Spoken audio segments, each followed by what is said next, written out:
উপন্যাস ডায়েরি চ্যানেলের পক্ষ থেকে আপনারা শুনছেন বাঁধন রূপের অধিকারী, লিখেছেন সুমি চৌধুরী। কণ্ঠে আমি তাসনোভা। পর্ব 15। এক পা দুপা ধীরে ধীরে একেবারে যুবকরা সামনে এসে দাঁড়ালো রূপা। কয়েক মুহূর্ত স্থির দৃষ্টিতে তাকিয়ে রইল যুবকটি সামান্য মাথা নিচু করে ঝাপসা চোখে হয়ে এসে চোখ চেয়ে রইল রূপার মুখের দিকে। কাঁপতে কাঁপতে হাত বাড়িয়ে দিল রূপা। আঙুলগুলো ধীরে ধীরে গিয়ে ছুঁয়ে ফেলল কালো মাস্কের কিনারা। আঙুলগুলো স্থির রাখতে পারছে না রূপার। কালো মাস্কের কিনারায় স্পর্শ করতেই হাতটা আরও বেশি কেঁপে উঠল। বুকের ভিতরে হৃদস্পন্দন যেন চাবুকের আঘাতের মতো ধপধপ করে পাচ্ছে। নিজের কানে স্পষ্ট শুনতে পাচ্ছে সেই শব্দ। শ্বাস ভারী হয়ে এসেছে, শুকিয়ে গিয়েছে ঠোঁট। সামনে দাঁড়িয়ে থাকা মানুষ সম্পূর্ণ নিশ্চুপ। কোনো নড়াচড়া নেই, কোনো বাধা নেই, শুধু গভীর তৃষ্ণার্ত চোখে তাকিয়ে আছে রূপার দিকে। তার উপস্থিতিটাই যেন চারিপাশকে বাতাসে আরও শীতল করে তুলেছে। খুব ধীর কাঁপতে থাকা তার হাতটা দিয়ে মাস্কটা খুলতে শুরু করলো রূপা। প্রতি সেকেন্ড যেন এক একটা চোখ। অবশেষে একটানে খুলে ফেললো মাস্কটা। মুহূর্তে উন্মোচিত হলো সেই সুপরিচিত মুখ। সময় যেন থেমে গেল। ওষ্ঠ কেঁপে উঠল রূপার, চোখের পাতা কেঁপে উঠল। অবিশ্বাসে বড় হয়ে গেল চোখ দুটো। যুবকটি আর কেউ নয়, তারই বাঁধন, তারই তিন কবুল বলা স্বামী। কিন্তু কেমন বাঁধন? আগের সেই পরিপাটি নিয়মমাফিক চলা মানুষটার সঙ্গে আজকের এই মানুষটার যেন আকাশ পাতাল তফাৎ। চোখে তীক্ষ্ণতা, মুখে কঠিন স্থিরতা, শরীর জুড়ে কালো ট্যাটু, পোশাকে অন্যরকম একটা দাপটে। মনে হচ্ছে যেন কেউ নতুন করে তৈরি করেছে। কিছুক্ষণ শুধু তাকিয়ে রইল যুথরন। চারিপাশে পৃথিবী যেন তাদের কাছে অস্তিত্বহীন। ধীরে ধীরে রূপার চোখের দিকে তাকিয়ে কৃষ্ণকণ্ঠে শুধালো বাঁধন, হিংস you brings peace to my heart. কথাটা শুনতেই টলমল করে উঠল রূপার চোখ। এতদিনের পর অবশেষে তার মানুষটা ফিরে এসেছে। পাশে হাঁটু করে বসে থাকা মুবিন বাঁধনের মুখের দিকে তাকিয়ে হঠাৎ হেসে উঠল। রজনী রহমান আগে থেকে বাঁধনের ছবি পাঠিয়েছিল তাকে, তাই চিনতে একটুও সময় লাগলো না। ব্যঙ্গভরা কণ্ঠ বলল, ও বাঁধন, সিরিয়াসলি? ওই দেশের এসপি হয়ে এই দেশের ক্ষমতা দেখাচ্ছ? ভুলে যেও না, তোমার ক্ষমতা ওই দেশ পর্যন্তই, এটা তোমার দেশ নয়। কিন্তু কথাগুলো যেন বাঁধনের কানেই পৌঁছালো না। তার সমস্ত মনোযোগ আটকে আছে শুধু রূপার মুখে। যেন বহুদিনের তৃষ্ণার্ত পর আজ প্রথমবার প্রাণ ভয়ে তাকিয়ে আছে মুভিনের কথা শুনে ধীরে ধীরে সামনে এগিয়ে এলো অ্যান্সি। দুই হাত বুকের উপরে ভাঁজ করে দাঁড়িয়ে ঠোঁট বাঁকিয়ে বলল, ওই বুড়ো, বেশি না কলিও না। একটু থেমে বাঁধনের দিকে তাকিয়ে হালকা হাসলো। আর এখন যাকে দেখছো সে কোনো এসপি না, সে পরিচিত তো অনেক আগেই শেষ। এসপি না কথাটা কানে যেতে বিস্ময়ে তাকালো রূপা। চোখে মুখে স্পষ্ট প্রশ্ন। মমিন পুরো কুচকে বলল, মানে? অ্যান্সি নিশ্চিন্ত ভঙ্গিতে পাশের সোফায় গিয়ে বসলো। এক পা আরেক পায়ের উপরে তুলে টেবিল থেকে একটা আপেল হাতে নিল। এক কামড় দিয়ে ধীরে ধীরে চিবোতে চিবোতে বলল, ভালোবাসা মানুষকে দিয়ে কি না করাই, তা আমি নিজের চোখে দেখছি। আরেক কামড় দিয়ে মুচকি হাসলো। এই দেশে আসতে পারছিল না চাকরির জন্য, তারপর কি করলো জানো? জাস্ট কুইক, এক নিমিষে নিজের বহু কষ্টে করে তোলা চাকরিটা ছেড়ে দিল। আপেলের টুকরোটা হাতে ঘুরিয়ে মুবিনের দিকে তাকালো।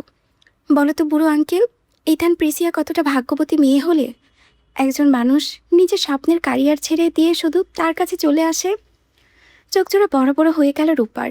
স্তব্ধ চোখের সামনে দাঁড়িয়ে থাকা বাঁধনের দিকে তাকিয়ে রইল। চাকরি ছেড়ে দিয়েছে বাঁধন, তাও কিনা ইথান প্রিসিয়ার জন্য। কিন্তু এই ইথান প্রিসিয়া আবার কে? ঘটনার এই আশ্মিকতায় রূপার মাথার ভেতরে যেন সব তালগোল পাকিয়ে যাচ্ছে। কোনো কিছুই মাথায় ঢুকছে না তাই। ঠিক তখনই চারিপাশে থমথমে পরিস্থিতির সুযোগ নিয়ে ড্যানি নিঃশব্দে নিজের হাতটা বাঁধনের আস্তে আস্তে ঢিলে করে পুরোপুরি খুলে ফেলল। তারপর টটলতি উঠে দাঁড়িয়ে টেবিল থেকে ধারালো ছুরিটা তুলে নিয়ে কেউ কিছু বুঝে ওঠার আগেই এক ঝটকায় দৌড়ে এসে রূপাকে শক্ত করে চেপে ধরল। হিমশীতল ছুরিটা ধারালো ফলা সরাসরি রূপার গলায় চেপে ধরে বাঁধনের দিকে তাকিয়ে হিংস্র গর্জন করে উঠল ড্যানি, তোদের খেলা এখানেই শেষ। যদি একে জ্যান্ত বাঁচাতে চাস তবে আমার পথে বাধা হয়ে দাঁড়াবি না। বলেই সে রূপাকে গায়ের জোরে হিঁচড়ে দরজার দিকে টানতে টানতে নিয়ে যেতে লাগলো। অ্যান্সি আর নিক্সের চরম আতঙ্কে হাত দিয়ে মুখ ঢেকে চিৎকার করে উঠল। কিন্তু সব থেকে অবিশ্বাস্য বিষয়, বাঁধনের বরফ শীতল চোখে মুখে বিন্দুমাত্র আতঙ্কের ছাপ ফুটে উঠল না। সে যেন বড্ড স্বাভাবিক, যেন কিছুই ঘটেনি। অত্যন্ত ধীর পায়ে সোফায় গিয়ে বসল সে। তারপর পকেট থেকে সিলভার রঙের লাইটারটা বের করে ঠোঁটের ফাঁকে একটা সিগারেট চেপে ধরে আগুন জ্বালালো। দূর থেকে রূপা অপলক চোখে দেখল তার পুরুষটাকে। তাকে যে ড্যানি গলায় ধারালো ছুরিটাকে টেনে হিঁচড়ে নিয়ে যাচ্ছে সেদিকে রূপায়ের কোনো খেয়ালই নেই। যেন সে সম্পূর্ণ অন্য একটা রহস্যময় জগতে বিলীন হয়ে গিয়েছে। বাঁধনকে এভাবে নিপুণভাবে ভঙ্গিতে সিগারেট টানতে দেখে রূপা বিস্ময়ে বাকরুদ্ধ হয়ে যাচ্ছে। সে তো কখনো দূর দূরান্তেও বাঁধনকে একটা সিগারেট ছুঁতে দেখেনি। আজ এ কেমন বদলে যাওয়া দাপটে বাঁধন দেখছে সে। এ কি সত্যিই তার সেই সোজাসাপটা স্বামী, নাকি সে ভীষণ দুঃস্বপ্নে আছে? অ্যান্সি আর সহ্য করতে না পেরে ছুটে এসে বাঁধনের সামনে দাঁড়িয়ে অস্থির গলায় বলল, বাঁধন কিছু একটা কর। জানি বুড়োটা রূপাকে নিয়ে চলে যাচ্ছে। বাঁধন সিগারেটের একরাশ নীলচে ধোঁয়া আকাশে উড়িয়ে আনসির দিকে তাকে শান্ত গলায় বলল, রিল্যাক্স আনসি, চলে আসবে। আনসি অবাক ও বিরক্তি হয়ে বলল, মানে কি চলে আসবে? বাঁধন ঠোঁটের কোণে হালকা হাসির রেখা টেনে ধীর স্বরে বলল, ওয়েট কর। কথাটা বলে আবার নিশ্চুপ হয়ে গেল। আনসি স্থির হয়ে দাঁড়িয়ে রইল, কিছুতেই বুঝতে পারছে না এমন পরিস্থিতিতেও বাঁধন এতটা শান্ত থেকে কিভাবে। অন্যদিকে ডানি রূপাকে নিয়ে নিজের দরজার কাছে আসতেই হঠাৎ কোথা থেকে এক ঝাঁক কালো ভয়ঙ্কর ডোবারম্যান কুকুর এসে ডানির পথ আটকে দাঁড়ালো। এতগুলো হিংস্র কুকুর একসঙ্গে সামনে দিকে ডানি ভয় একেবারে বরফে জমে গেল।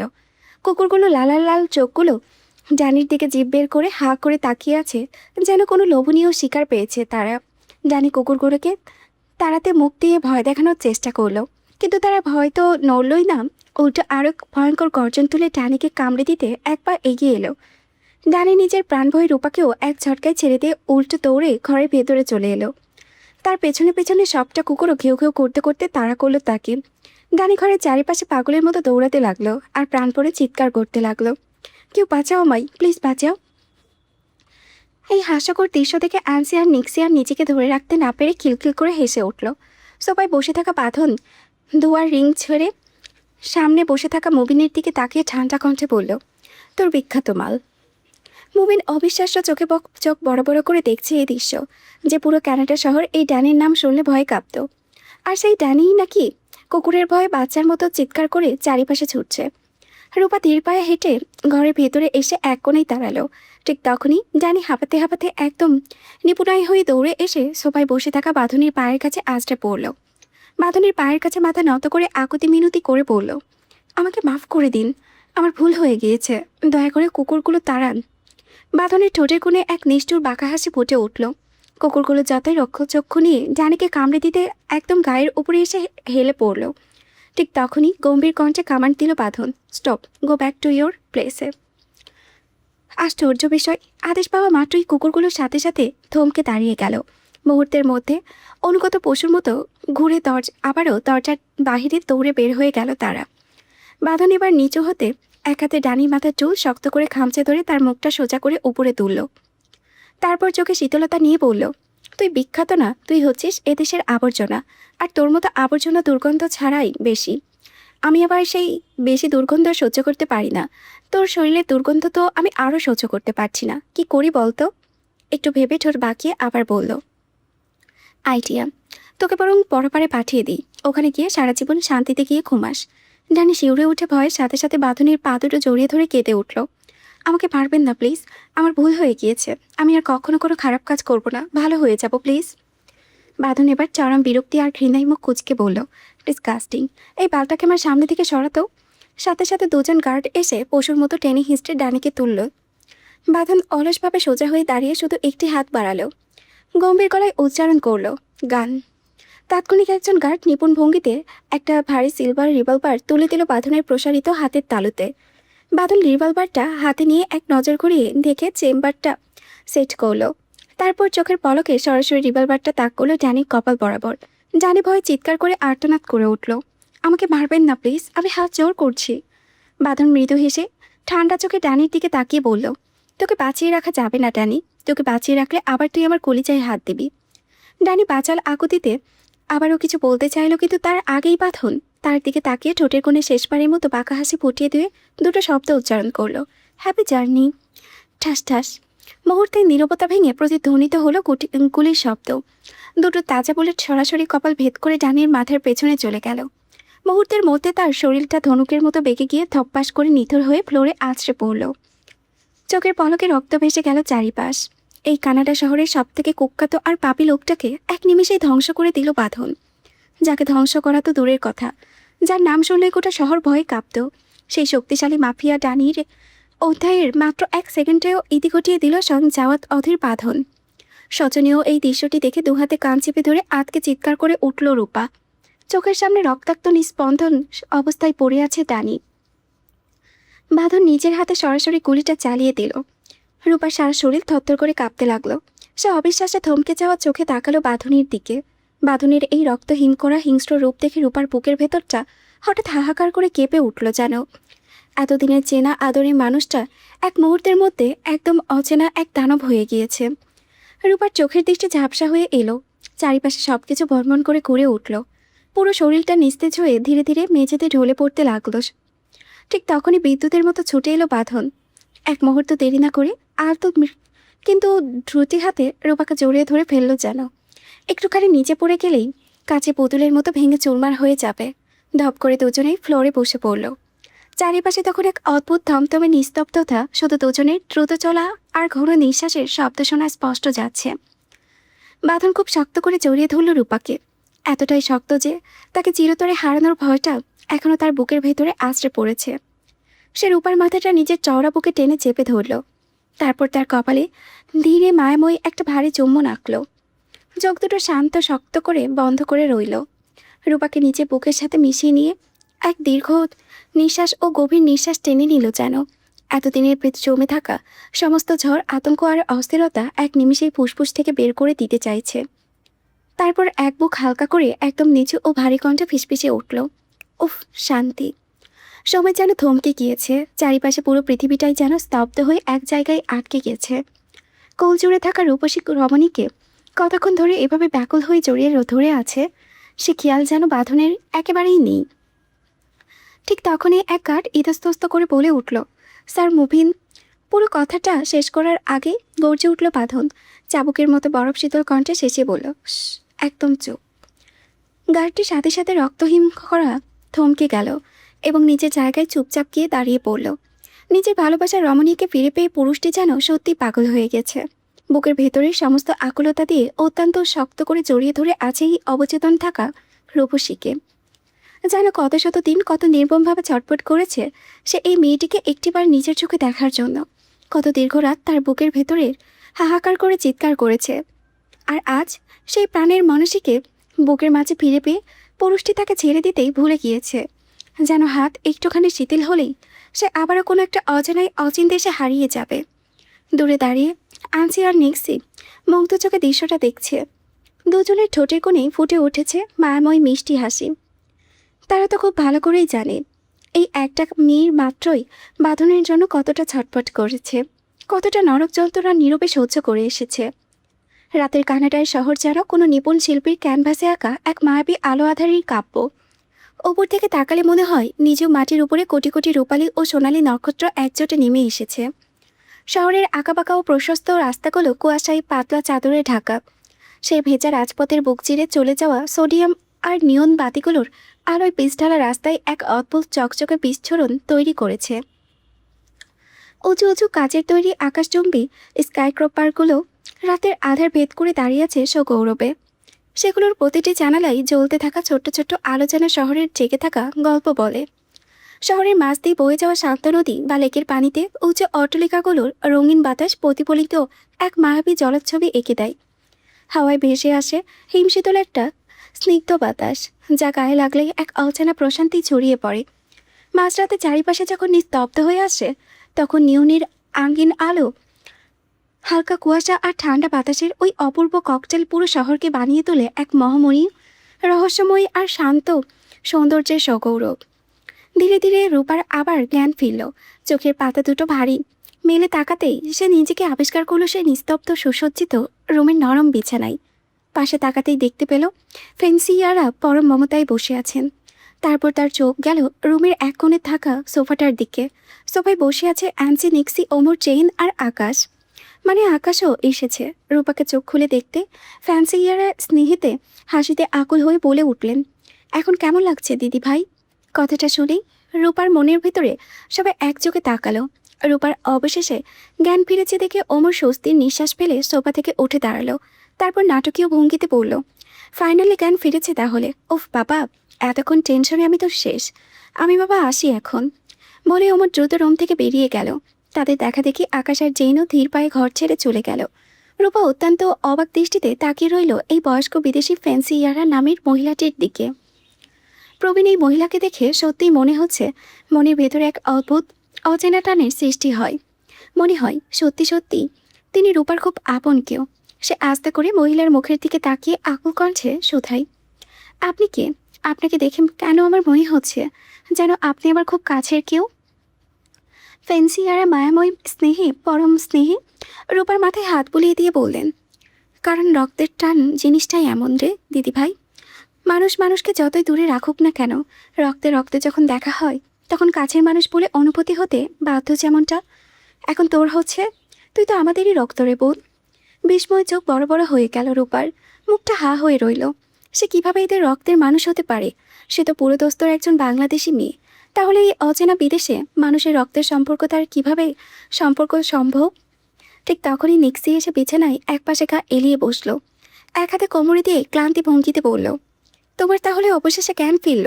ওফ, এখানে একইভাবে বসে থাকতে থাকতে তো আমার কোমরটাই শেষ হয়ে গিয়েছিল। রূপা বিভ্রান্ত হয়ে বলল, কেন আপু? আনসিও এগিয়ে এসে বিছানায় রূপার গা ঘেঁষে বসলো।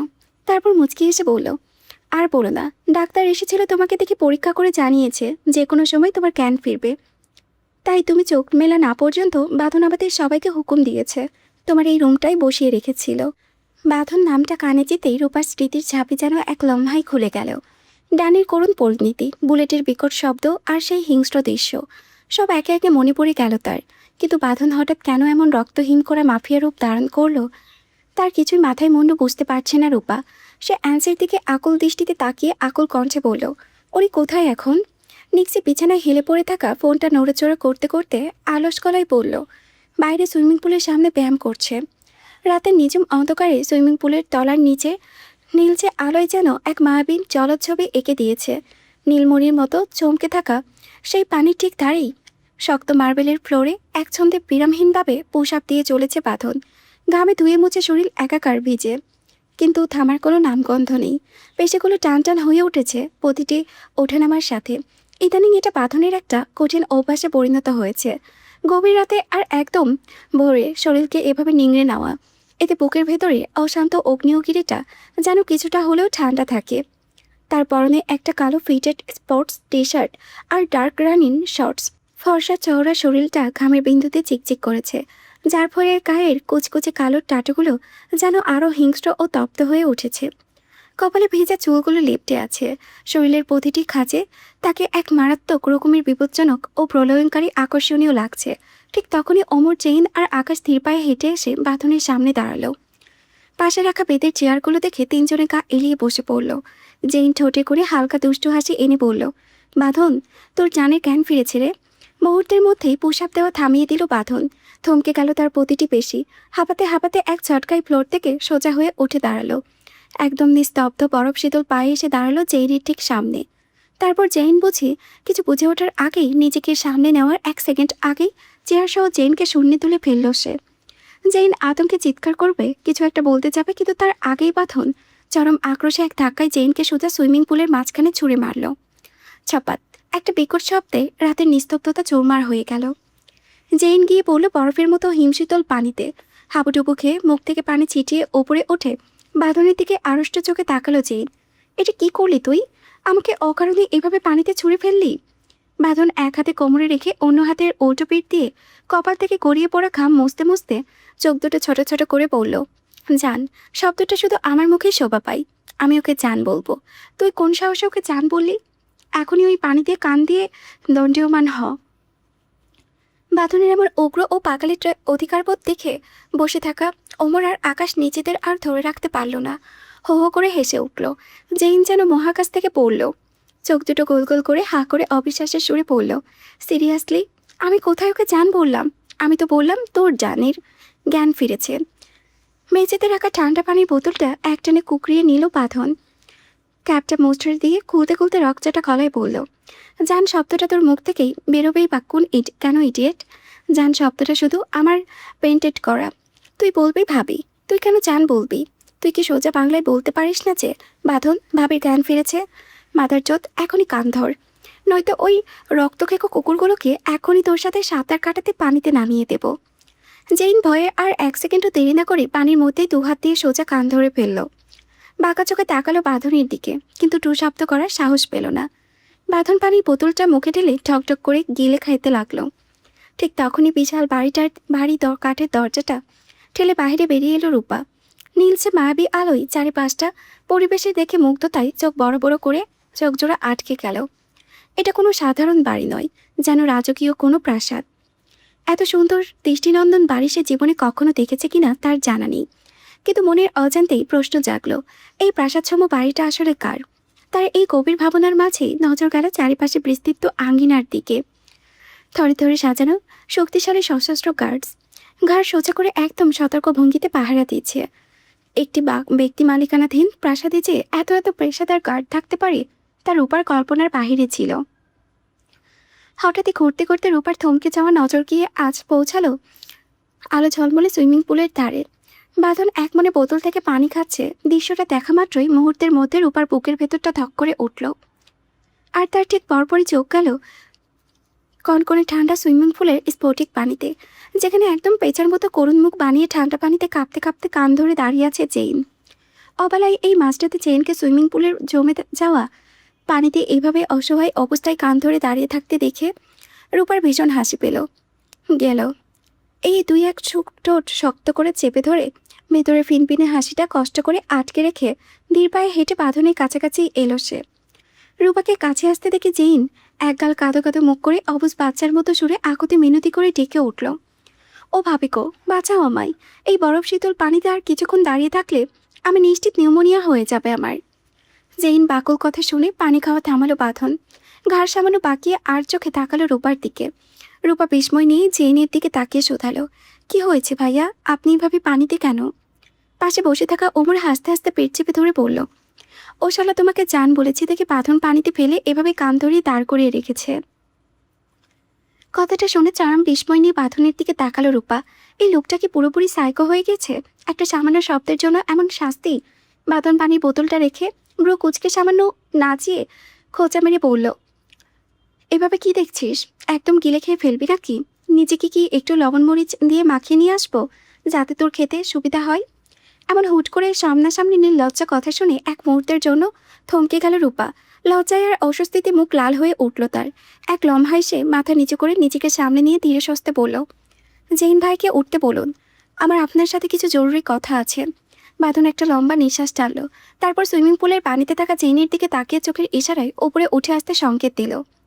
জেইন যেন চাঁদে হাতে চাঁদ পেল, আর 1 সেকেন্ডও দেরি না করে সাথে সাথে পানি থেকে উঠে পড়ল সে। হিমশীতল পানিতে ভিজে সারা শরীর তার থরথর করে কাঁপছে। সে দ্রুত গা মুছতে মুছতে নিজের রুমের দিকে দৌড় দিল। আকাশ হালকা হেসে রূপা আর বাঁধনের দিকে তাকিয়ে বলল, আমার তাহলে ভেতরে যাই, তোরা দুজন কথা বল। বলে আকাশ আর ওমরও ধীর পায়ে বাড়ির ভেতরে চলে গেল। মুহূর্তের মধ্যে চারিপাশে আবারও নিস্তব্ধতা নেমে এলো। চেয়ারের ওপর পাশেটা আলতো করে এলিয়ে দিল বাঁধন। রূপা মায়াবী চোখের দিকে নিজের কারো দৃষ্টি সোজা কেঁথে দিয়ে বরফ শীতল মিহি কণ্ঠে বলল, প্রশ্ন করুন। যা যা প্রশ্নের বিশাল তালিকা নিয়ে এসেছেন আমার কাছে ঝটপট এক এক করে ছুড়ে দিন। অবিশ্বাসে চোখ দুটো আরও বড় বড় হয়ে গেল রূপার। লোকটা কত সহজে বুঝে গেল যে সে মনে মনে এক গাদা প্রশ্ন জমিয়ে এসেছে। রূপার এক মুহূর্ত দেরি করল না, সোজা বাঁধনের চোখের দিকে তাকিয়ে বুক কাঁপানো গলায় প্রশ্ন করল, ইথান প্রিসিয়াকে? চেয়ারের হাতলে অলস ভঙ্গিতে হাতের আঙ্গুলগুলো ঠকঠক করে নাচাতে নাচাতে হালকা সুরে পড়ল বাঁধন, আমার বউ। এক নিমিষে রূপার বুকের ভেতরটা যেন কেউ নিংড়ে মুচড়ে দিল। ইথিয়ান প্রিসিয়া তার বউ মানে? তাহলে সে কে? লোকটাকে এতদিন আমার সাথে আবার নতুন করে জীবন সঙ্গিনী কি করে নিল? ভাবতে রূপার কলিজাটা যেন চিরে ফেটে আসার মতো এক অসহ্য যন্ত্রণায় অনুভূতি শুরু হলো। নোনা জলে চোখ দুটো এক লম্হায় টলমল করে উঠল। কাঁপতে থাকা ঠোঁটজোড়া কোনো মতে সামলে কাপা গলায় শুধালো, তাহলে আমি কে? বাঁধন খুব নির্বিকার ভঙ্গিতে বলল, কি জানি, আমার বইয়ের নাম তো রূপা না, আমার বইয়ের নাম ইথান প্রিসিয়াম। রূপা নিজের ঠোঁটেরটা শক্ত করে চেপে দিয়ে দাঁত ধরে রেখে দিল। ধেয়ে আসা কান্নাটা আটকে রাখার বোকামি চেষ্টা করে। তারপর কান্না ভেজা কণ্ঠে বলে উঠল, মিথ্যা বলছেন আমার সাথে, ঠাট্টা করছেন তাই না? বাঁধন চোখ ছোট ছোট করে তোর বিয়ে বলল, ওই মাফিয়ার বাচ্চা তোর সাথে মজা করে কি আমার কোনো পয়সা পাবো যে তোর সাথে ফালতু মজা করতে যাব? 1 মিনিট দাঁড়া, দেখাচ্ছি তোকে। আমার বউ শুধু যে আমার মনেই থাকে তা নয়, আমার শরীরেও সে জড়িয়ে আছে। বলেই বাঁধন দাঁড়িয়ে পড়ল। তারপর এক ঝটকায় তার গা থেকে ঘামে ভেজা টি শার্টটা খুলে ফেলে ছুঁড়ে ফেলল। লজ্জায় আর আচমকা অস্বস্তিতে এক লম্হায় চোখ জোড়া শক্ত করে বন্ধ করে ফেলল রূপা। লোকটা হুট করে গায়ের টি শার্টটা খুলতে গেল কেন? সে মনে মনে অস্থির হয়ে ওঠার আগে বাঁধন রৌদ্রকণ্ঠ ভেসে এলো। রোমান্স করার জন্য টি শার্ট খুলিনি, চোখ খোল। রূপা থরথর করে কাঁপতে কাঁপতে ধীর পায়ে আধ বোঝা চোখ দুটো খুলল। সামনে দাঁড়িয়ে থাকা বাঁধনের উন্মুক্ত চওড়া বুকের দিকে তাকাতেই যেন তার পায়ের তলা থেকে এক লম্হায় পুরো মাটি সরে গেল। উন্মুক্ত বুকে দাঁড়িয়ে থাকা বাঁধন, তার ছাতি বা বাঁ পাশে একদম বুকের ভেতরে হৃৎপিণ্ডে ঠিক ওপরে অত্যন্ত নিখুঁত ও গাঢ় অক্ষরে টাটো করে লেখা প্রিসিয়া। বাঁধনের নিচের বুকের রক্ত দিয়ে যেন অন্য একটা নারীর নাম খোদাই করা। তার মানে এই প্রিসিয়া নামের মেয়েটাই বাঁধনের সাথে সম্পর্কিত। সত্যি নিজের প্রাণীর পুরুষ, একমাত্র ভালোবাসার পুরুষটার বুকে অন্য কোনো নারীর নাম খোদাই করা দেখে রূপা আর কোনোভাবে নিজেকে সামলাতে পারল না। তার বুকের ভেতরে এক নিমিষে চুরমার হয়ে ভেসে গেল নোনা জলে। পাগল হয়ে টুকরে কেঁদে উঠল সে। এক মুহূর্তে নিজের সমস্ত হুঁশজ্ঞান হারিয়ে উন্মাদের মতো বাঁধনের একদম সামনে ছুটে এলো রূপা। যেখানে বাঁধনের বুকের বাঁ পাশে ওই প্রিসিয়া নামটা লেখা, সেখানে নিজের দুটো ছোট ছোট হাত দিয়ে একের পর একটা কিলঘুষি মারতে মারতে তীব্র কান্নায় চিৎকার করে উঠল, ব্যাড পুরুষ, তুই একটা ভীষণ ব্যাড পুরুষ। রূপার দুই হাতের পাগলাটে মারগুলো বাঁধনের কাছে মনে হচ্ছে যেন বডি ম্যাসাজ। সারাদিনের ক্লান্তি আর ব্যায়ামের পর শরীরটা যেন কেউ পরম যত্নে একটু হালকা করে দিচ্ছে। রূপার উন্মাদের মতো কাণ্ড আর অবুজের মতো ক্ষোভের কথাগুলো শুনে বাঁধন নিজের ঠোঁটে দুটো শক্ত করে চেপে ধরে ভেতরের উদাম হাসিটা কোনো মতো চেপে রাখল। রূপা আরও বাকল হয়ে কাঁদতে কাঁদতে বাঁধনের শক্ত বুকে এলোপাথারি আঘাত করতে করতে আবারও বলে উঠল, কেন এমন করলি তুই আমার সাথে? ছেড়ে যখন দিবি অন্য কাউকে কেন বুকে বসাবি? আমাকে কেন বললি বিয়ে করেছিলি বল? ব্যাড পুরুষ, তোকে আমি একদম খুন করে ফেলবো। দাঁড়া, আগে তোকে নয়, আগে খুঁজে বের করবো মরার ওই প্রিসিয়াসকে, তারপর তোকে আমি খুন করব। রূপার এই পাগলাটে কাণ্ড কারখানা দেখে বাঁধনের মনের গহীনে এক প্রস্ত দোতলা সৃষ্টি হলো। মেয়েটাকে চটানো কিংবা তার অমলিন অনুভূতির পরশ পাওয়া যেন এক নতুন খেলা। কিন্তু কাঁদতে কাঁদতে রূপার ভরসা চেহারাটা একদম রক্তিম রূপ ধারণ করেছে, শ্বাস আটকে আসার উপক্রম। বিষয়টা উপলব্ধি করতেই বাঁধন নিজের চওড়া তালুতে এই আষ্টদশের নরম গাল দুটো আলতো করে চেপে ধরে রূপার মুখটা নিজের সমান্তরালে নিয়ে এলো। গভীর চোখের তারায় চোখ রেখে সুরটা এক ধাপ কোমল করে বলল, আরে স্টপ, কাঁদতে কাঁদতে কি পুরো পাশা ভাসিয়ে দিবি নাকি? কিন্তু ততক্ষণে রাশভাঙা অভিমান আর তীব্র মনস্তাপ রূপার হুঁশজ্ঞানে পুরোপুরি হরণ করে নিয়েছে। এই পুরুষের প্রতিটি উচ্চারণ এখন তার কানে বিষাক্ত ছুরি ফলার মতো পিচ্ছে। কোনো কিছু না ভেবেই নিজের সর্বশক্তি দিয়ে বাঁধনের বুকে খালি একটা সজোরে ধাক্কা বসিয়ে দিল আচমকা। ধাক্কা সামলাতে না পেরে কয়েক পা পিছিয়ে সরে গেল বাঁধন। রক্ত জবার মতো লাল হয়ে ওঠা দুটো চোখে বাঁধনের চেহারায় গেঁথে দিয়ে রুদ্ধ হয়ে আসা গলায় রূপা বলল, তুই একটা বেঈমান, পরম মিথ্যুক। মুহূর্তের মধ্যে বাঁধনের দুটো হাতের মুঠো শক্ত হয়ে এলো। হাতের রগগুলো ভেসে উঠল স্পষ্ট। মেয়েটার গায়ে জ্বালা ধরানোর রাগ চড়াতে গিয়ে এখন নিজের ভেতরে অগ্নিয়গিরিটাই উস্কে উঠেছে। তবে অত্যন্ত সূক্ষ্ম দক্ষতায় নিজের সেই উত্তাপ চেপে নিল সে। চেহারায় সব কাঠিন্য দূর করে এক ভিন্ন ছন্দের সুর তুলে বাঁধন বলল, আচ্ছা, তুই প্রিসিয়াকে খুন করতে চাস, তাই তো? রূপার কণ্ঠ থেকে হাহাকার এক তীব্র এক আক্রোশ ছড়িয়ে পড়ল। হ্যাঁ, আগে ওকে খুন করব, তারপর তোমাকে করব। বাঁধন এক মুহূর্ত স্থির দাঁড়িয়ে রইল। তারপর চেহারায় কোনো ভাঙ্গন না ধরে অত্যন্ত স্বাচ্ছন্দ্যময়ী ভঙ্গিতে বলল, ওকে ফাইন, আমি প্রিসিয়াকে নিয়ে আসছি তারা। বলি বাঁধন ট্রাউজারের পকেট থেকে ফোনটা বের করে সরাসরি একটা নাম্বার ডায়াল করে কানে ধরল। অপর প্রান্তে রিসিভ হতেই খুব সংক্ষেপে আদেশের সুর ফুটিয়ে বলল, ব্রিং দেম হিয়ার ফার্স্ট। ফোনটা রেখে দেওয়ার অল্প কিছুক্ষণের মধ্যেই সেই প্রশান্ত পরিবেশটা স্তব্ধ ভেঙে কয়েকজন গার্ড মুবিনকে টেনে হিঁচড়ে নিয়ে এলো। বাঁধনের ঠিক মুখোমুখি এনে মুবিনকে জোরপূর্বক হাঁটু কেড়ে বসিয়ে দেওয়া হলো। ঘটনার আসমিকতায় রূপা পুরোপুরি দিশেহারা। বাঁধন আসলে কি খেলা খেলছে তার মাথায় কিছুই ঢুকছে না। বাঁধন এক পলকের জন্য রূপার বিভ্রান্ত চেহারার দিকে নিজের গাঢ় দৃষ্টি ফেলল। পরক্ষণে সেই থেকে চোখ সরিয়ে হাঁটু কেড়ে বসে থাকা মুবিনের মুখোমুখি দাঁড়িয়ে একদম থমথমে কণ্ঠে বলল, আচ্ছা, ইথান প্রেসিয়াকে? মাথা নিচু করে নিচু গলায় জবাব দিল মুবিন, খ্রিস্টান বংশের মাফিয়া ডন ইথান রিচার্ডসনের মেয়ে। বাঁধন চোখ দুটো কিছুটা ছোট করে থতমত সুরে বলল, তুই কি এখন ইসান প্রিসিয়াকে দেখতে পাচ্ছিস? দ্রুত হ্যাঁসূচক মাথা নাড়ল মুবিন। রূপার দৃষ্টিতে ফুটে উঠল এক তীব্র বিস্ময় আর কৌতূহল। কই, সে নিজে তো আশেপাশে কোনো প্রিসিয়াকে দেখতে পাচ্ছে না, তবে এই মুবিন কোথায় দেখতে পেল তাকে? দুটো হাত ট্রাউজারের পকেটে পড়ে মুবিনের দিকে ঝুঁকে পড়ল। ঠোঁটে এক ফলে বাঁকা হাসি ফুটিয়ে বাঁধন বলল, আচ্ছা, কোথায় দেখতে পাচ্ছিস? আমাকে একটু দেখাতো। মুহূর্তের মধ্যে নিজের কাঁপতে থাকা তর্জনীটা সোজা তুলে রূপার দিকে ইশারা করলো মুফিন। যেন তীব্র কারেন্টের শক খেল রূপা। বুকটা ধক করে উঠল তার। এই লোকটা তার দিকে আঙ্গুল তুলেছে কেন? বাঁধন গম্ভীর গলায় প্রশ্ন করল। তুই আমার ও রূপাকে নামে চেনে, তবে এই ইথান প্রিসিয়া কিভাবে হয়? মুভিন রুদ্ধশ্বাসে কেঁপে উঠে বলল, ও রূপা নয়, ও কানাডায় ইথান রিচার্ডসনের মেয়ে, ইথান প্রিসিয়া। এটাই আসল সত্য। কথাটা কানে পৌঁছানো মাত্রই রূপার মাথাটা তীব্রভাবে চক্কর দিয়ে উঠল। এক লম্হায় মনে হলো পায়ের তলার মসৃণ মেঝেদার যেন শূন্যে বিলীন হয়ে গিয়েছে। বাঁধন একচুলও বিচলিত না হয়ে বরফ শীতল কণ্ঠে বলল, আচ্ছা, কিভাবে প্রমাণ করবি এটা সত্য? মুমিন বিষণ্ণ চোখে নিচের দিকে তাকিয়ে বলে উঠল, সত্যটা আমি নিজেই জানি। আজ থেকে প্রায় 19 বছর আগে রূপাকে হাসপাতাল থেকে চুরি করে মারুফ হোসেন। আমি সেই দৃশ্যটা সিসিটিভি ফুটেজে স্পষ্ট দেখতে পাই। পরবর্তীতে আমি মারুফের স্ত্রী রজনীর নাম্বারে কল দিয়ে সম্পূর্ণ বিষয়টা বিস্তারিত বলি, কিন্তু তিনি পুলিশে না গিয়ে আমাকে উল্টো এক অদ্ভুত প্রস্তাব দেন। তিনি বলেন, এই মেয়েটাকে যদি বড় করা যায় তবে এর নামে সম্পত্তির সই নিয়ে আমরা 3 জন অর্ধেক করে ভাগ করে নেব। লোভের বসে আমিও রাজি হয়ে যাই।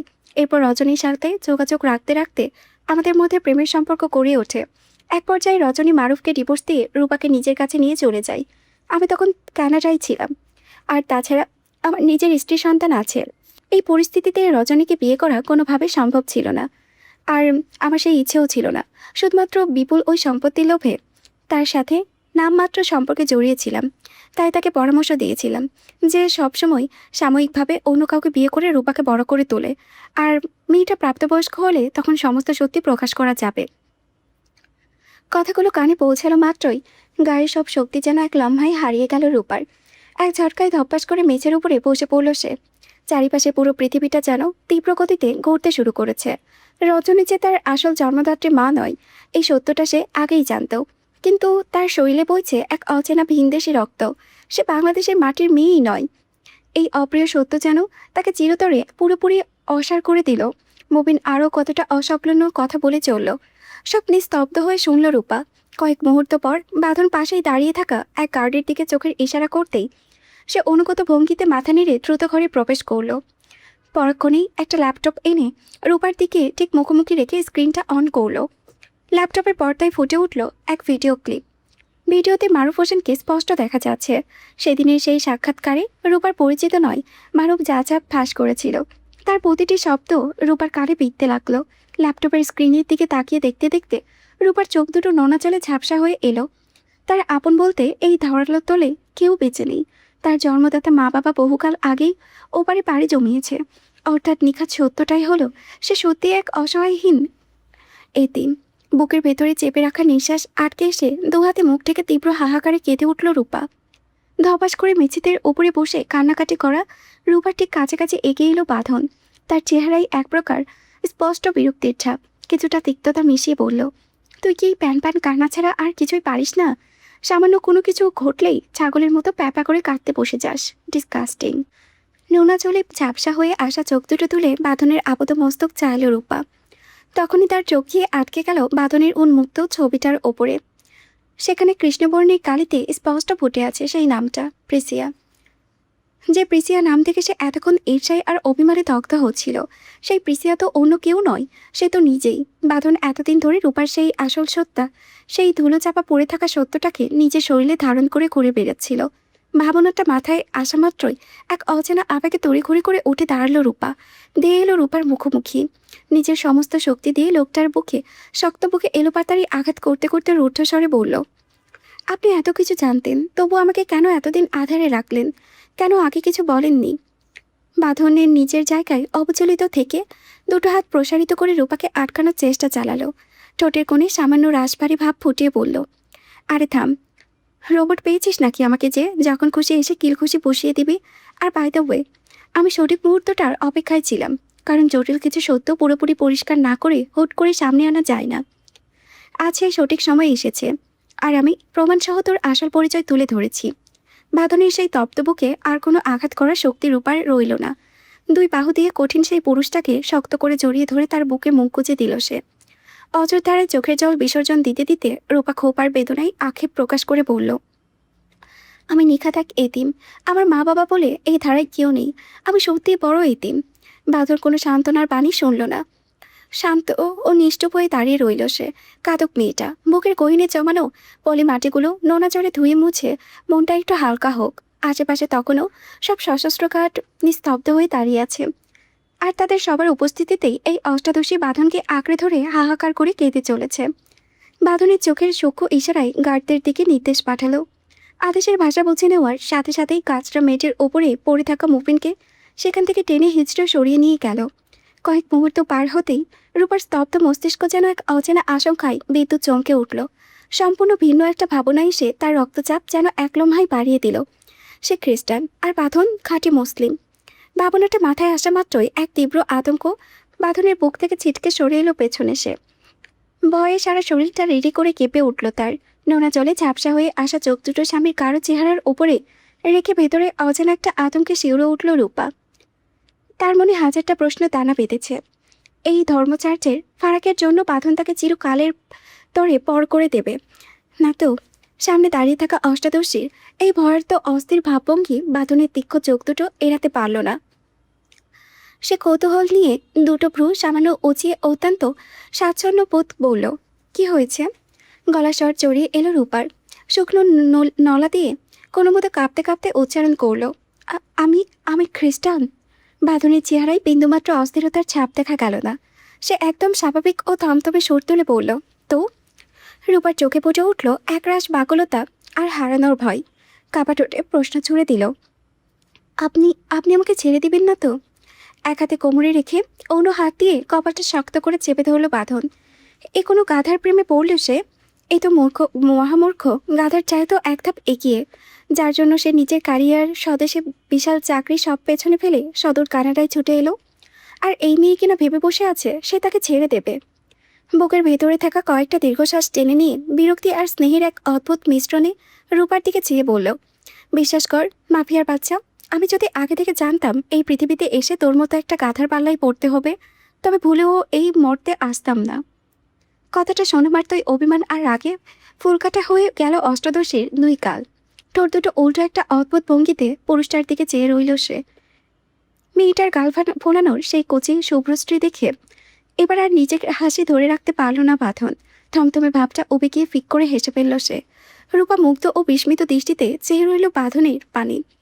এই কঠোর গম্ভীর পুরুষের মুখে এমন অমলিন হাসি যেন বড্ড বেমানান। এরকম মিষ্টি আর খিলখিল করা হাসি জীবনে কোনোদিনও এই মানবটার মুখে সে দেখেনি।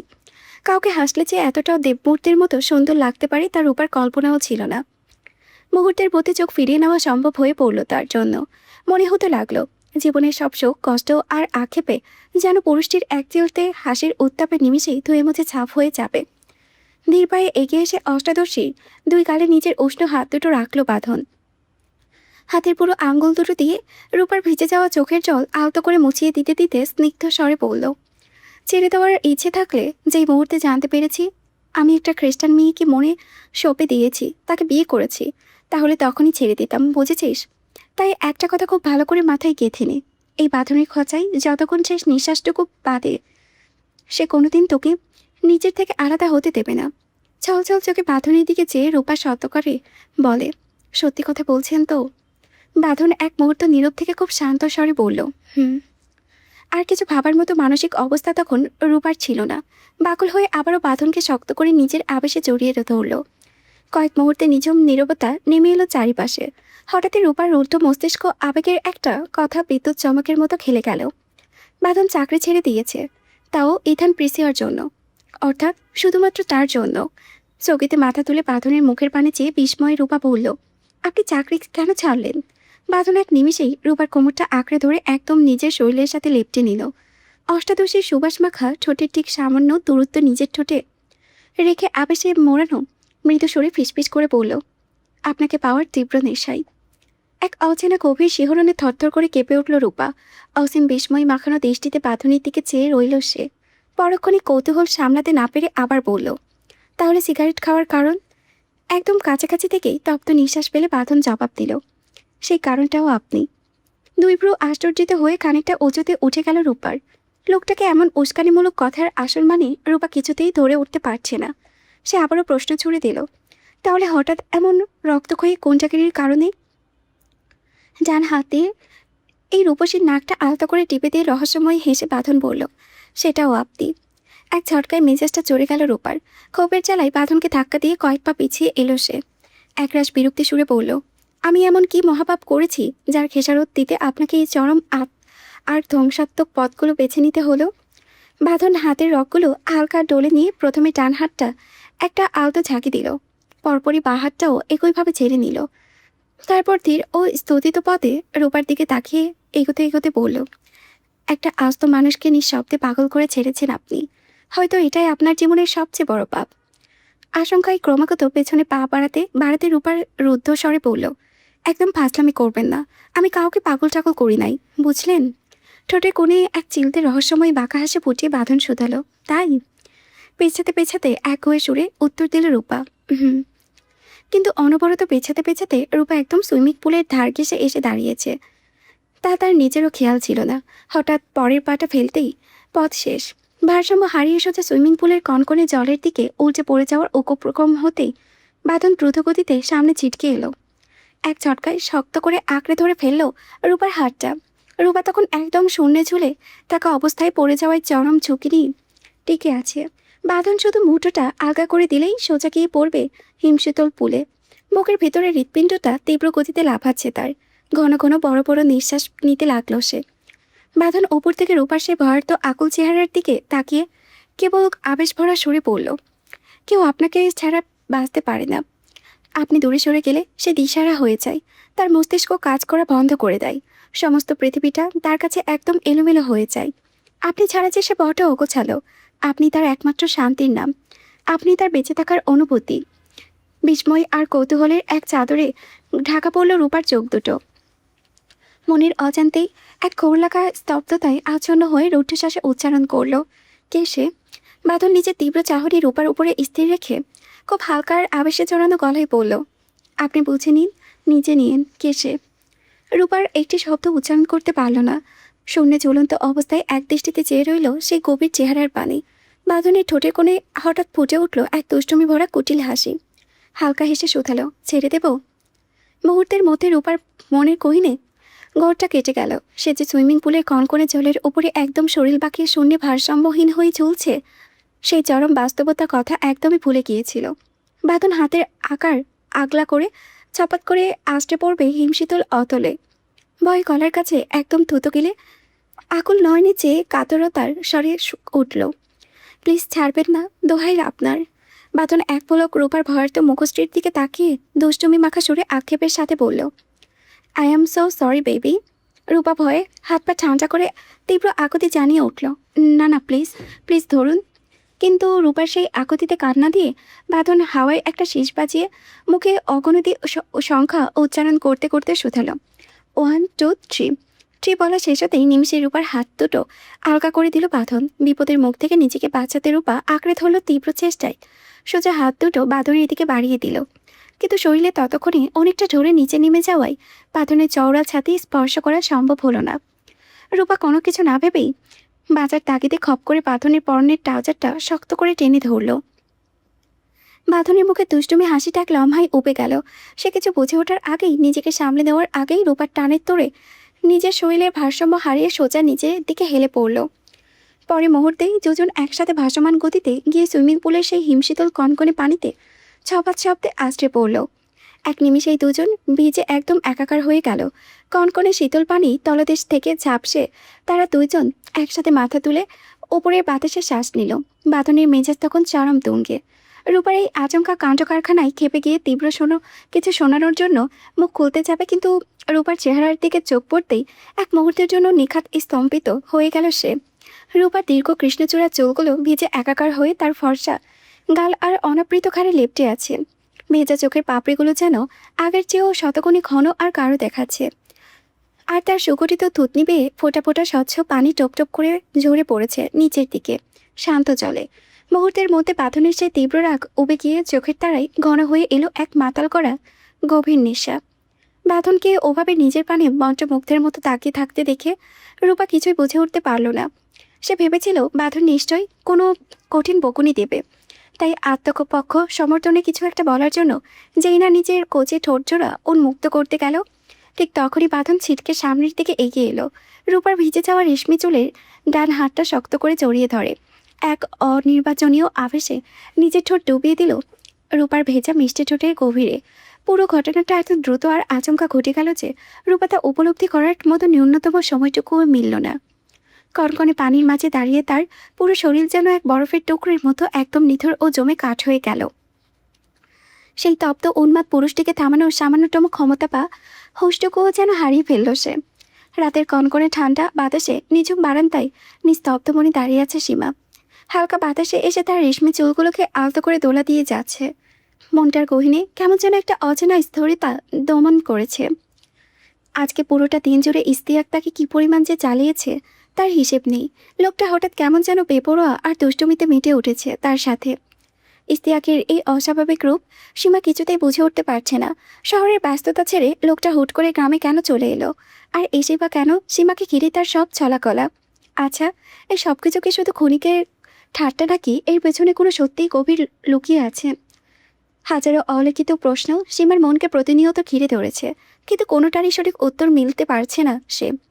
সীমা যখন এই গভীর ভাবনার সাগরে তলিয়ে যাচ্ছিল, ঠিক তখনই পাশ থেকে উত্তপ্ত পুরুষালী শ্বাসটা এসে তার অনাবৃত ঘাড়ে ছুঁয়ে দিয়ে গেল। এক তীব্র অচেনা শিহরণে সীমার পুরো শরীর মুহূর্তের মধ্যে শিউরে উঠল। তার বুকের ভেতরে অকারণে প্রচণ্ড জোরে ঢোক করে উঠল। ধীর গতিতে ঘাড় ঘুরিয়ে পেছনে তাকালো চেষ্টা করতেই রাতের সেই নিঝুম নিস্তব্ধতা চুরমার করে দিয়ে এক গভীর পুরুষালী কণ্ঠ সীমার একদম কানের কাছে ফিসফিস করে সুর তুলে এগিয়ে গেয়ে উঠল। চলে আয় মনেরই ঠিকানায়, বাসবো ভালো হাত ধরে, চলে আয় প্রেমেরই ইশারায়, দেব তোকে প্রেম ভরে। এক অদ্ভুত আবেশে আবারও শিউরে উঠল সীমা।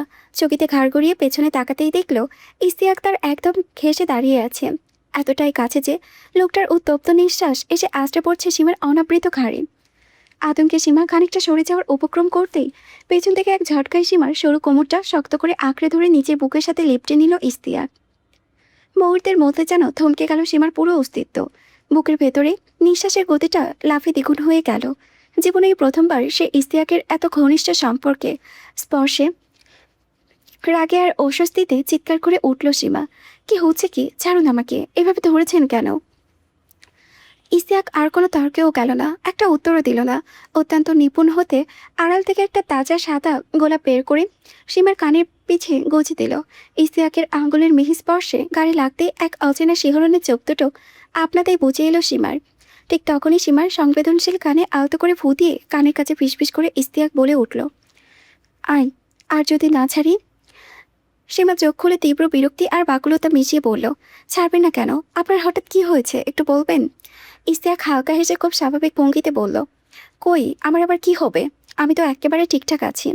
সীমা এবার ক্ষোভ ফুঁসে বলে উঠল, তাহলে মাঝখান থেকে আমার সাথে এইসব মেয়েকে নাটক করার মানেটা কি?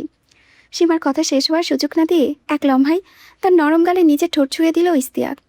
সীমা চরম রাগে কিছু একটা শোনাতেই যাবে, কিন্তু তার আগে ইস্তিয়াক সীমার ঘাড়ে নিজের মুখটা গভীর করে টুপিয়ে দিয়ে আবেশে জড়ানোর ঊর্ধ্বস্বরে বলে উঠল, আর যদি বলি এসব নাটক নয় কোনো, এর প্রতিটা অনুভূতি নিখাত সত্যি, তাহলে? সীমার ধৈর্যের ভাত এবার পুরোপুরি চুরমার হয়ে গেল। লোকটা তাকে ভেবেছেটা কি? যখন খুশি অবহেলায় ছুঁড়ে ফেলবে, আর ইচ্ছে হলেই আবারও অধিকার ফলাতে এসে এমন অসভ্যতা করবে? রাগে ও ক্ষোভে পুরোপুরি হুঁশ হারিয়ে এক ঝটকায় নিজেকে ছাড়িয়ে নিয়ে ইস্তিয়াকের মুখোমুখি করে দাঁড়ালো সে। তারপর ইস্তিয়াক কিছু বুঝে ওঠার আগেই সমস্ত শক্তি জড়ো করে তার গালে কষে একটা থাপ্পড় বসিয়ে দিল। সেই ঝড়ের সেই তীব্র শব্দে পুরো নিরিবিলি করিডোরে যেন মুহূর্তের জন্য কেঁপে উঠল। বুকের ভেতরে চেপে রাখা জমে থাকা সব কষ্ট এক নিমিষেই উপচে পড়া আর্তনাদের মতো ছড়িয়ে পড়ল সীমার কণ্ঠ থেকে। কি পেয়েছেন আপনি আমাকে? হ্যাঁ, আমি কি আপনার খেলার কোনো নির্জীব পুতুল চেয়ে যখন খুশি মন চাইলে আর আমায় নিয়ে খেলা শুরু করলেন? আপনি মুক্তি চেয়েছিলেন না? আমি তো নিঃশব্দে আপনাকে সেই মুক্তি দিয়ে চিরতরে দূরে সরে এসেছি।